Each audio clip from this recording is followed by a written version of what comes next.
Welcome to Writers Week at the Daily Brief by Zerodha. We were just talking about this a minute ago and we realized we've written approximately 500 stories this year. So we thought we'd take a tiny little bit of a break and introduce you guys to the writers that are behind all the words that you hear on the podcast every day. So today we're going to be talking to Kashish Kapoor. Kashish is, amongst other things, the only person on the Daily Brief that has even a little bit of a qualification worth being here, which is to say CFA level 1. Not everything. Uh, but yes, this is a little bit of an education. So I think Kashish, but I mean, on a more serious note, you have been at least around the investing ecosystem for a while. You have sort of done a couple of accountancy courses. You have studied with people who are sort of interested in the accounting side of things, right? And that gives you like a very specific perspective that you bring to the daily brief, which, is fundamentally like to do with numbers and like how corporate numbers, filings, etc. work. So, what do you see yourself as doing that is different from what the rest of the team does? I think it's just by the virtue of the fact that I've been exposed to accounting, finance, and numbers from the start of my career, and I decided to stick to it. That alone helps me stand out, rather add more perspective to what you guys already bring to the table, which remains anything that's very accounting heavy or anything number specific or anything that's too boring for a normal layman actually interests me more often than not. And I guess the only value add that does come in is the fact that I can fact check or I can verify or I can cross confirm anything that comes up in a story of a business through numbers. And I've been an advocate of that throughout my career, that oftentimes all these businesses, they're trying to tell a story, and these stories often do not come out through words but through numbers, because numbers is the language of business. And because again, my dad's been a CA, my mom's also a commerce teacher, I've always had an inclination towards it.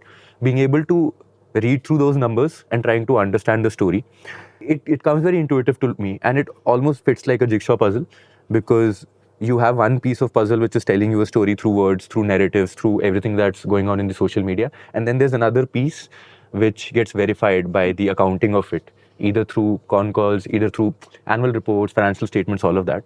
And it just gives me a good high whenever both of them fit in, and whatever the market is saying, whether that fits into what the numbers are saying. So I guess that just adds more veracity to the stories that we do, and I guess just gives the team a lot more confidence into pushing out these stories where there are a lot of numbers involved. But have you had times where an entire story came out of a number that you noticed that looked a little off? One instance that I remember is that when I was doing the story on power finance companies, one number that stood out for me was the fact that a lot of these power finance companies had extremely low NPAs. And NPAs are the percentage of the total loans they're giving out, which are good, which are not good actually, which have likelihood of defaulting or something that could turn into a loss in future, right? So that's the technical term for it. But when I dug into the numbers, went through a couple of forums, investing forums, I figured that a lot of these power finance companies are actually lending money to state governments and central governments. And technically, as per an accounting rule, any loan given to a state or central government cannot be categorized as an NPA. So this really stood out for me, and this was an eye opener for me. Even though I've been tracking lending for so long, I didn't know this up until I read that. Until you sort of joined this team practically, I think a lot of what you would have learned about accounts, finance, etc., would have been very textbook. So, how has that jump been from textbooks to actually trying to decode what's happening with companies? Yeah, the only thing that stood out for me was the fact that there is so much realism when you actually see the numbers of a company being put out. So when you're studying for an exam or for your degree, you oftentimes know that you're trying to solve for a question that's in an exam. But here you're trying to solve for the real life situation which is out there, which is the company posting its result. So the stakes are different, and so does your thought process become. Even though the fundamentals remain the same, in the end, revenue in that question paper and revenue in that con call or that investor presentation, fundamentally they're the same thing. But since the stakes are different, you try to relate a bit more to the real things that are happening out there. If I were to take example of any random company, let's say Zomato, right? And Zomato's posting a growth in their revenue. had it been just an academic thing, it would have been just another company posting growth, You would right? have forgotten Yeah, about it. but now I try to relate it to the fact that this shows that more and more people are ordering more and more from Zomato. What does this mean for the whole restaurant businesses, QSR businesses? Does that affect dine-in businesses? So that sense of realism really makes the high much more invigorating compared to those textbook questions that I would have been answering back in my college days. So, what's the hardest piece that you worked on? So I wouldn't know how to answer the hardest piece of the question because honestly, every story that has been given to me, I take it with the intention saying that I don't know anything. I'll try to learn everything about it. So when I approach it with the sense of humility, ki, bhai, I really don't know anything. Nothing's really hard. Nothing's really difficult. I keep it very simple. And what makes that topic or story really hard is when I really don't find it interesting. Which which brings me back to the story we did on GDP. The GDP story, where we were trying to understand how GDP calculation will change from 26 onwards. I found that to be extremely hard, not because the concepts were difficult, but solely because I found it extremely uninteresting. So to answer that, what's the hardest story? It would be that. But in a way, if I were asked, what's the most challenging story, I would go for maybe a couple of these stories where we were exploring the angle of energy sector. One story that I clearly remember was that on Pakistan's solar energy crisis. And that was a really good story which performed well as well. And that story was very simple, but I had to get in the resources from a lot of these places and also cross-verify because it's hard to verify anything coming from Pakistan, right? So I had to go through Reuters, BBC, UN also reporting something. Collating all of that, again, was it a hard story? Not really. The only reason it wasn't hard was because I found it really interesting. What makes it really hard for me is when it's very boring, like GDP. I think any story that Pranav does is sort of a hardest piece for us. He picks up the most boring things, hoping that we also find it interesting, but that's And hardly he the does case. a damn good job at it. If he's the only one doing it. So on solar, right? Like, I think one thing that you have done that the rest of us have not is that you have gone into you have actually made like a couple of solid documentaries, right, of an hour plus that are sort of doing an extreme deep dive on one very small part of the economy and just finding that there is an entire universe there. And that I'm sure is a very different experience from doing Daily Brief, where you're literally just have at most 48 hours to, understand everything that's happening, right? How different are those two processes? What can you do, say, over a month that you can't in a Daily Brief situation? So I think from a process perspective, as in the inputs that go towards the efforts, I think they more or less remain the same because what I'm trying to achieve is trying to learn more about that thing. The time, which is a limiting factor, actually decides the outcome and the delta in the outcome. In an ideal situation, when we are writing daily brief stories, if we're writing about an obscure industry, like let's say the PCB industry that you and Mani worked on, right? You would have loved to talk to an expert at length before writing that story, Right. which you did end up doing for a podcast, but most of that didn't really translate into the daily brief story.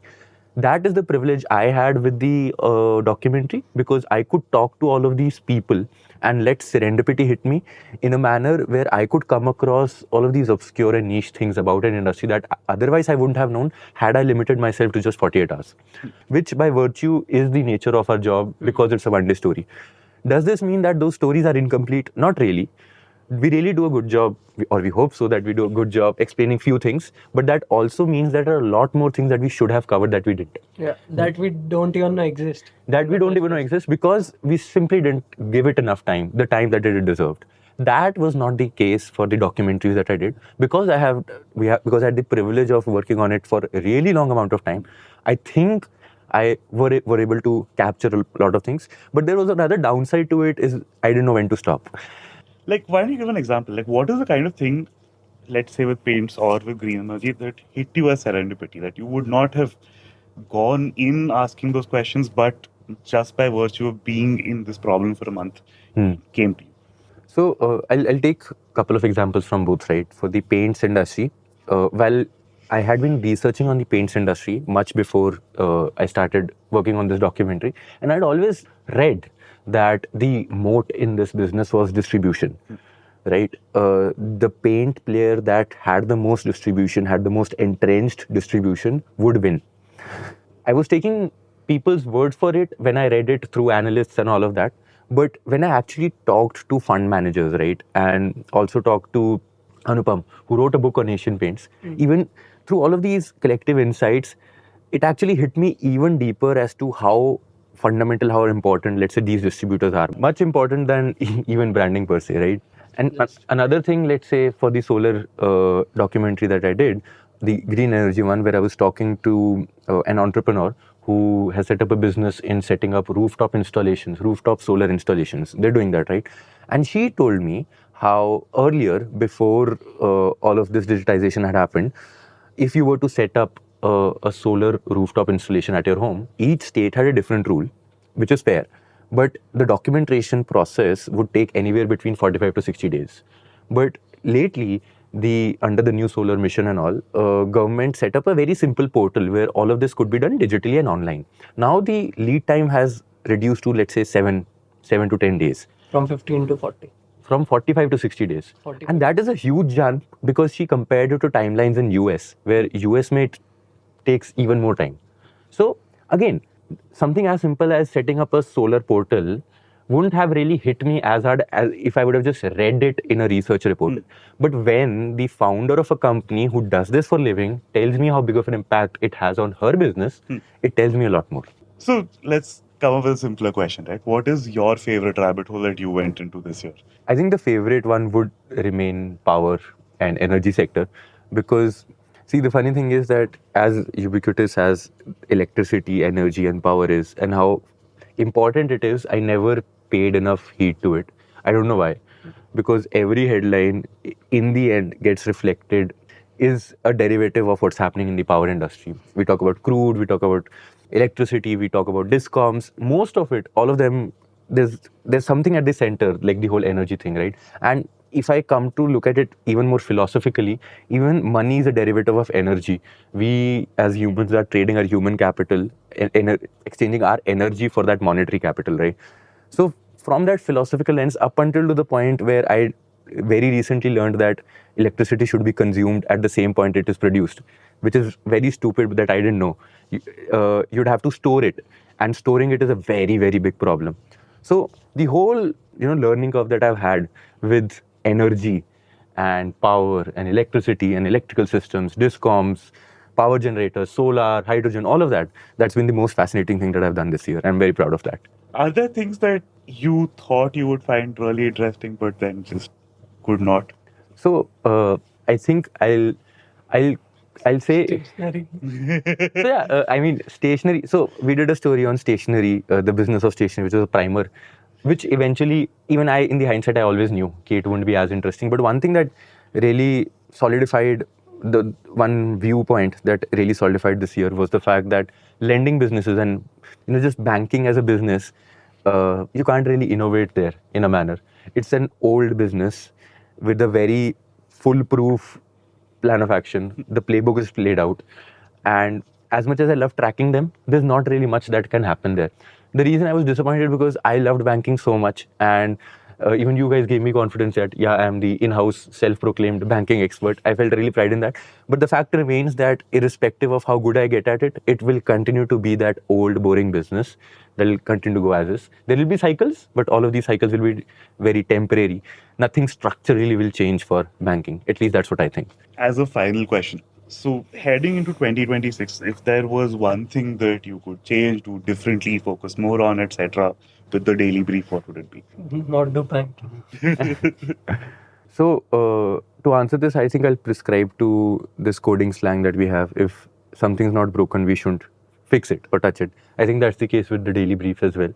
So far, we've been doing decent job. Nothing's broken, so no reason for us to change anything. But one thing that I really look forward to is that, again, I personally was really interested by the Daily Brief team because they were sort of trying to re-innovate, which I don't think is the right word, but just trying to do a notch better than traditional media journalism, which I think we've done. But one thing that they did really well that we haven't really cracked, I guess, is having a lot of collaborations with industry experts. Now, their choice of industry experts is very questionable. And I think we can do a better job bringing in more reasonable, more intellectual, much more reliable people. Absolutely. I mean, and I think all the experts that we have spoken to have somehow found us through Twitter or LinkedIn or something like that. Uh, we are socially awkward nerds. At least I am a socially awkward nerd. I do not know how to reach out to people. However, if you think there is something that some insight about an industry, how it runs, etc., that you can bring to us, please do not hesitate to write to us at markets@zerotha.com. We really need to hear from people about how their businesses work because that's really what we are fascinated by. And apart from that, as we head into 2026, if you have any suggestions, brickbats, bouquets, etc., for us, please let us know in the comments or write to us or whatever. We would really love to hear. I think that's it. Yeah. It's a wrap.